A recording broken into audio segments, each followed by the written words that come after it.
आज का वचन मत्ती 4। तब उस समय आत्मा यीशु को जंगल में ले गया ताकि इब्लिस से उसकी परीक्षा हो। वह 40 दिन और 40 रात निराहार रहा। अंत में उसको भूख लगी। तब परखने वाले ने पास आकर उससे कहा, यदि तू परमेश्वर का पुत्र है तो कह दे कि ये पत्थर रोटियां बन जाएं। उसने उत्तर दिया कि लिखा है कि मनुष्य केवल रोटी से ही नहीं परंतु हर एक वचन से जो परमेश्वर के मुख से निकलता है जीवित रहेगा। तब इब्लिस उसे पवित्र नगर में ले गया और मंदिर के कंगूरे पर खड़ा किया और उससे कहा, यदि तू परमेश्वर का पुत्र है तो अपने आप को नीचे गिरा दे, क्योंकि लिखा है कि वे तेरे विषय में अपने स्वर्गदूतों को आज्ञा देगा और वे तुझे हाथों हाथ उठा लेंगे। कहीं ऐसा न हो कि तेरे पाँव में पत्थर से ठेस लगे। यीशु ने उससे कहा, यह भी लिखा है कि तू प्रभु अपने परमेश्वर की परीक्षा ना कर।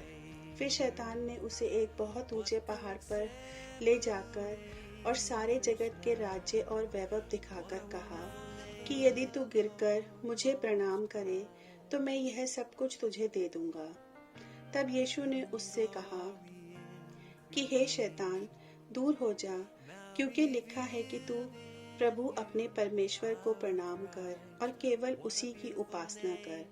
तब शैतान उसके पास से चला गया और देखो, स्वर्गदूत आकर उसकी सेवा करने लगे। परमेश्वर के इन वचनों के पढ़े और सुने जाने पर सबको आशीष मिले। आमीन।